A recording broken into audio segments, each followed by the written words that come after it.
Hello, Andrew here. This is my third vlog as part of my 10 vlogs in 10 days challenge. So the previous two videos I mentioned how I started experiencing addiction problems 15 years ago, and after 5 years I was sick of it, wanted to stop these behaviors that were clearly making my life worse, tremendously holding me back. I wanted to stop them, and I tried to stop and I couldn't. It wasn't that simple at all. I just couldn't stop the behavior. So I realized, okay, I need some help. After a year of trying to stop on my own and trying all these things, realized, okay, I need some help. And then that's a long story short, I've spent the last 10 years having an extremely challenging time trying to overcome addiction and discovering all these ways that worked. Turns out they just worked for a bit, so I've got to find out, discover more stuff, go deeper, got to keep learning basically. And so it's been 10 years. I've learned a hell of a lot, lots of ups, lots of downs. I know very well what works and what doesn't, kind of thing. And in the first video I talked about how, from my experience, there's 5 things that must be dealt with in order to successfully overcome addiction and permanently overcome it and actually be peaceful, have a peaceful life, joyful life, rather than like a life of conflict without the substance or behavior. Becoming free is the goal, basically. Free from addiction, free from conflict. And so the first thing that must be dealt with, I talked about that yesterday. Basically, so there's a conflict, we want to do this behavior, but we don't. I talked about how we've got to address that, resolve the conflict, fully remove the desire to do this behavior at all. Therefore, you could successfully quit and stay not doing the behavior without having to use willpower, because you just remove the desire, no willpower is necessary. So this video is about the second thing that must be dealt with, and that is what to do when the cravings arise. So there's multiple ways that we can address that, different levels, different depths. So the first one is basically, if we've done step 1 very well, very thoroughly, really kind of solidified it within our mind, once the craving comes, basically the craving is like, okay, I want to, smoke this, drink this, reach out for this, some kind of behavior to distract or to essentially not feel this extremely uncomfortable feeling, which is also known as craving, which manifests in different desires. But step 1 is basically removing the desire for this behavior. So once that's done thoroughly, once the craving comes, we can just remind ourselves of what we learned. So whereas the old way was to reach out for the behavior, now the desire for this behavior is gone. If we've done the work, then to resolve the craving, we can just remind ourselves. That's one way of addressing it. Another way of addressing it is, so addiction, so the antidote for addiction is connection. So I learned from Gabor Mate years ago. Gabor Mate, one of the world's greatest, the world's experts in addiction, we can say, without question. YouTube him, Gabor Mate. So addiction is basically rooted in disconnection. So when it's so uncomfortable and painful being ourselves, living with ourselves, we disconnect from ourselves. And that explains the reaching out for stuff, codependent relationships, that kind of thing. Just, trying to find connection in all the wrong places, basically. Trying to find love in all the wrong places, through drink, through a smoke, through a behavior, through another person. And really the antidote is love, is connection, literally. That's not something that can be proven in like a laboratory. It might sound hocus pocus, but that's the answer. That's the answer. So I challenge you to discover how that is true, rather than be closed to that.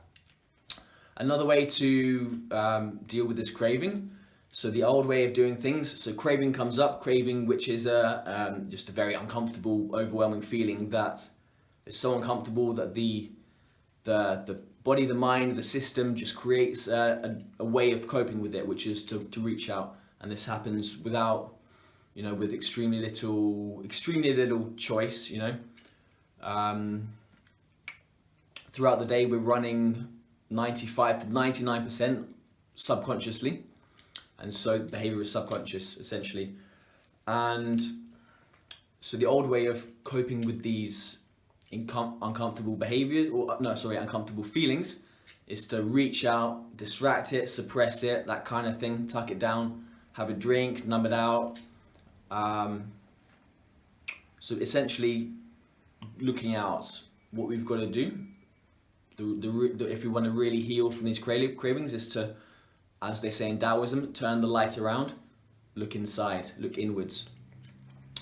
And rather than avoid these uncomfortable feelings, actually go into them and feel them fully. Be fully present with the feeling. And it sounds easy, but believe me, I can't speak for everyone, but from my experience and those I've worked with, if we're so used to avoiding the feeling, it's extremely uncomfortable and very, very, very challenging to sit with the feeling. And I've been doing this for a couple of years now. It's a lot easier. It's still very challenging. And I noticed that, if I'm intending to sit with the feeling, it's like I've got to really kind of be very conscious, very, very consciously do it. Because my old way that, kind of the autopilot way is to distract, reach out, often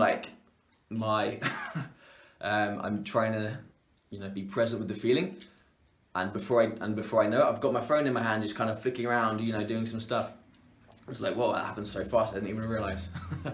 And so it's challenging, though it sounds easy. Simple, simple but not easy. And so not only just go into the feeling, but the feeling is essentially, it's a replay. It's something that's trying to come up, something that wants to be addressed, wants to be dealt with, wants to be looked at for many, many years, but we haven't given it the chance. We've been averting it. We've been avoiding it. And so really we want to feel it first of all, rather than run away from it. We feel it, and when we feel it, we come to realize that it eventually passes. But even deeper than feeling it, we feel it fully. And since this is an old pattern from some time long ago in childhood, essentially, we allow the feeling to come up, and we allow a memory to arise of the first time we felt this feeling.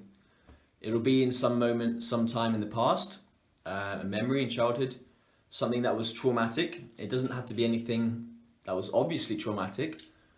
It could be some old memory. And basically it's something that was just a moment of fear, basically, that just stayed stuck, and then has just been running on a loop, waiting to be dealt with, but just hasn't been yet. So I'll give you an example. So through doing this work, there's many kind of moments of trauma, seemingly mild, but enough to make an impact on me. There's many moments that have come up, but the one that's come up the most is from when I was about 3 or 4 years old in kindergarten. They call it in the USA, call it nursery in England, or call it kindergarten. And basically it was like 3 or 4 years old. I was building this awesome tower of like wooden blocks, and then it was the end of the class, and then one other boy in the class knocked over the tower. And I was angry, and I picked up this big block and smacked him over the head with it. And he had to go to hospital and have stitches. And at that time, my punishment, so the next thing in the class was, all the kids or the children would sit in a little circle. The teacher would pass fruit round. It was called fruit time. But this time, I wasn't allowed in. I was basically put in the corner. I had to stand in the corner. Everyone having fun, me standing in the corner. And so I'd always remembered that memory for, like, you know, I've always known, I always remembered that. But only until doing this work did I realize that that memory was actually, it made a big impact on me. And as a result, I've come to realize that throughout my life, throughout my years, I've separated myself so much from people, from the world, just kind of separated myself, doing these addictive behaviors on my own, kind of believing that, like, that's my place outside the group, that's where I belong, kind of thing. I'm not welcome. And so between the ages 2 and 7, our brains are basically open and just downloading everything in order to essentially create meaning, create a map of the world in order to live the rest of our life through. Just as the best way to learn language is between age 2 and 7, our brains open up a receptive at actually looking for a language to learn. Our brains are also looking to discover, to basically find out who we are.